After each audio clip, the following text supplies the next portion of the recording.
Okay, vi har om adjektiver, som er tillægsord, og adverbier, som er biord, som vi kan se. Vi skal lave en grammatisk gennemgang. Og først så har vi, hvordan adjektiver de bliver gradbøjet. Og der er så forskellige måder, de kan gradbøjes på, men ved etstavelses adjektiver, når de kommer op i anden grad, så bliver de bøjet med er derefter. For eksempel smarter. Og i tredje grad, der bliver det så est som smartest. Okay.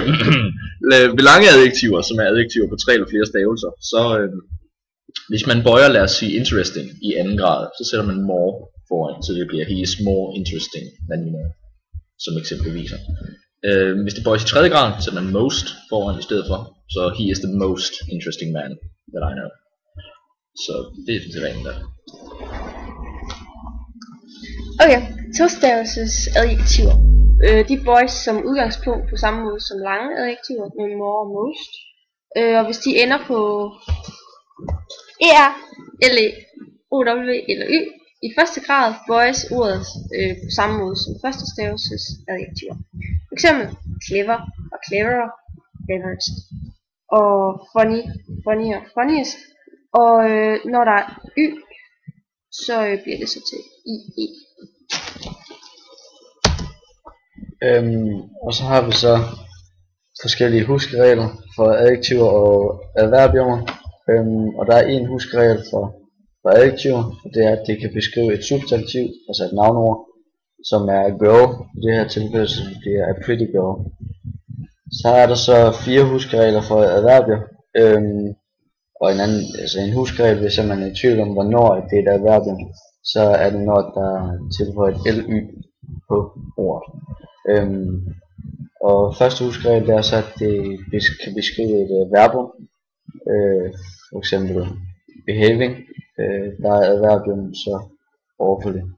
Så kan det beskrive et adjektiv, som er handsome i det her tilfælde. Og terribly, det er så vores adverbium. Og så kan det så også beskrive et andet adverbium. For eksempel her, der er det andet adverbium well, og det er så extremely, der beskriver det.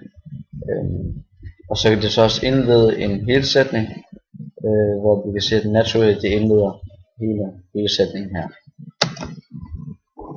Ja, og så har vi lavet nogle fejlsætninger. Den første fejlsætning hedder he wore a terribly watch. Der vil sige, at terribly det er et adverbium, og derfor ændres til det. Og derfor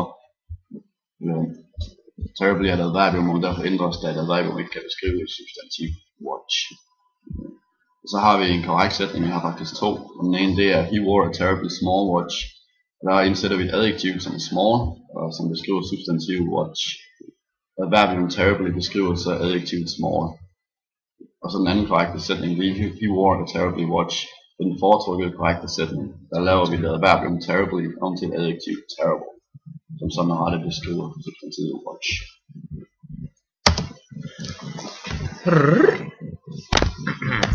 Og for at forklare det lidt yderligere og sætte lidt mere grafik på det, så har vi farvet det igen. Hvor vi siger, at sætningen, som vi har lavet den om til, he wore a terribly small watch. Der er watch, markeret med rød, er substantivet i sætningen. Ordet small beskriver det her substantiv, og er derfor et adjektiv. Adjektivet small beskrives af ordet terribly. Derfor er terribly så vores adverbium i sætningen.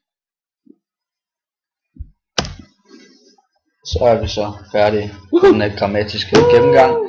Yeah! Peace!